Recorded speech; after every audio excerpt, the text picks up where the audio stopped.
All right, welcome back to AIN Thrive, the Alternative Investor Network, and we're talking everything property investment strategies and so forth.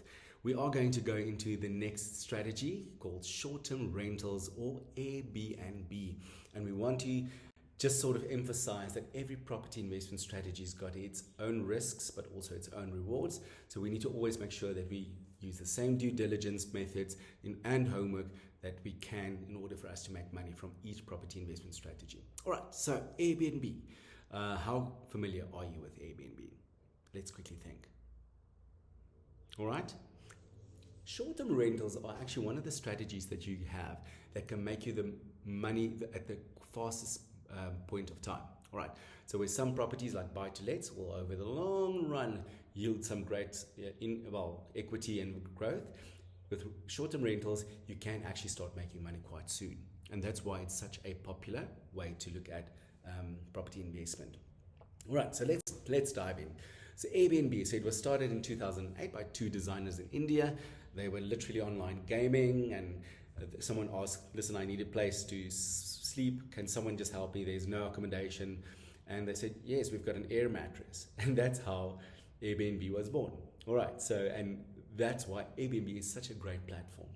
All right, so we need to understand that this is a rental facilitation platform. Okay, so it's for rooms, it's for cottages, houses, even larger units, and sometimes also corporate operators are making use of Airbnb. All right, what we need to understand from Airbnb is also that they are verified users, so they score you, they rate you, the hosts and the guests, and also the properties. Okay, and also it's got features like smart messaging, the payment platform, and also air cover of about $3 million US. All right, should something go wrong. What we need to understand also with them is that there is a 3% booking fee that they ask for each booking, which is not too bad, but also it's a safe way to transact in terms of the facilitation of payment. All right, so case study. Let's look at Andrew's deal, which he managed to find in Edenvale. All right, so the traditional guest house that he found was asking price was 4.2 million, and he went in due diligence, ran the numbers, and he was able to get them down quite significantly in terms of the asking price. All right, so how did it go? Let me share something with about his journey in terms of the guest house that he got his hands on. All right, see, these are the before pics. It's a bit gamey, it's a bit rustic, and a bit rough, a bit dark. So there was really a lot of potential here that he saw, but also a lot of upkeep or maintenance and just sort of tweaking the elegance levels a bit. All right, so Andrew managed to get this property at 2.8 million. Yes, that's ridiculous. Remember that there were a lot of work on that property to be done, so that's why he could arm wrestle very, very well with the seller at that point. And he managed to really elevate every space here in order to make the optimal use of this property. If you just look at the after pics, it's beautiful, it's elegant. And how he decided to use this as a multi-use space. Airbnb, but also some other uses. All right, so he managed to use it in the following way. So commercial office space. So Airbnb is roughly about 55,000 Rand a month in terms of income. 2 conference rooms that generates about 20,000 Rand income per month, and also a workspace, dedicated hot desking space where people can come in and work a bit there. So roughly around 25,000 Rand that he generates per month. So gross, he's earning about 100K a month. His expenses is 60, and also he walks away with a net profit of about 40,000 bucks. How would that change your life if you could get your hands on something like that? All right. So how did he go about making sure that he can understand what can I charge for a room? Is there demand in that area for Airbnbs? All right, you can create a profile on, it's called AirDNA, and AirDNA will give you an idea of all the Airbnbs in that area, the rates that they actually offer, and also how popular are they in terms of bookings. Are they the booking rates, do they have occupancy levels that are really 75% and higher? So that you can actually find out by just subscribing on AirDNA. All right, Good. So there are tools that you can utilize in order for you to make sure that you find the best deal and use this almost as part of your due diligence process. Okay. When it comes to Airbnb, we need to understand that there are strengths and weaknesses, and we will delve into them also now a little bit more. When it comes to strengths, is that you need to make sure that you have a space or a place that you are going to rent out that is really on par with some of the best Airbnbs in the area. Okay, there is a lot of competitors in the area, so you need to make sure that you set yourself apart from all the competitors. All right, there's a real variety of accommodation options on Airbnb, so you need to make sure that you tap into what you think could work in terms of Airbnb. All right. Also, make sure that when you do get to identify a property, where is it located? Is it close to some of the main attractions? I know that for international guests, Sandton Square or Nelson Mandela Square in Sandton is quite a popular one. So if you can get an apartment there, it will be actually one of the best things that you can do, but also they are super expensive. When you look at the weaknesses, we need to understand also that in terms of the guest experiences, it can be quite taxing, but you need to make sure that you find ways to make sure that they have the best experience and you also have the most comfortable way of managing it. All right.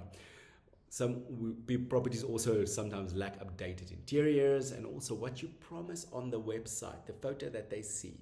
If you put it out as white linen with floral scatters, then when the guest walks in there, they need to be white linen and scatters, because remember, they will rate you and you need to give them the ultimate guest experience.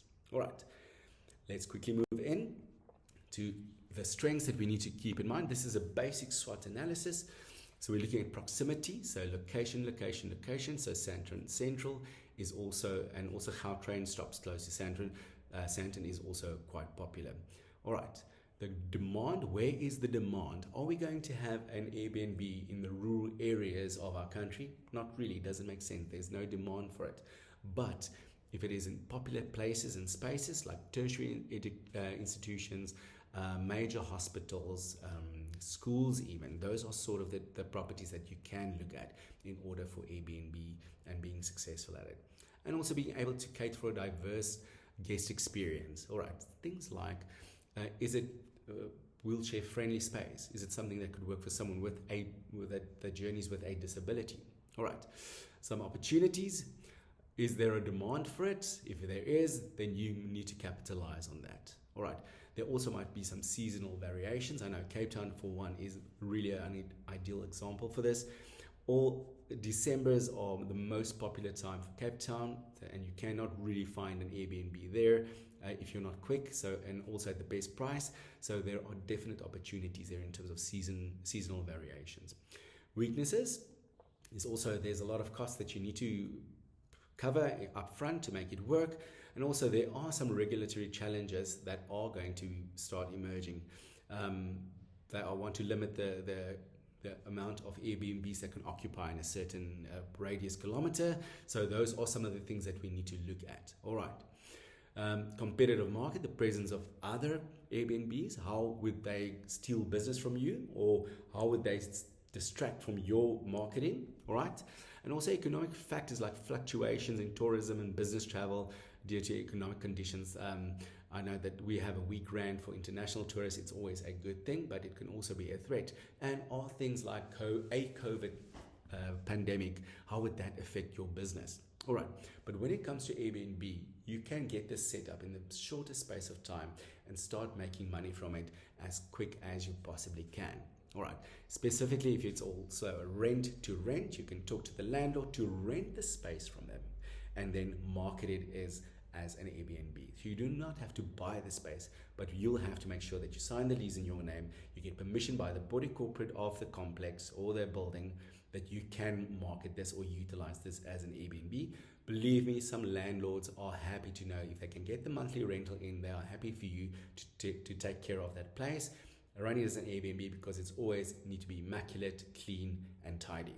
All right, so there are definite ways for you to make money from this specific strategy, and we will cover this more in depth in our Property Activator program. All right, so you need to understand also that you are the person that needs to make this happen. No one else can push you forward. We want to support you as much as we can, but you need to be the one that takes action when it comes to a property investment strategy like short-term rentals or Airbnb. All right, stay tuned, and then we're going to cover the next property investment strategy.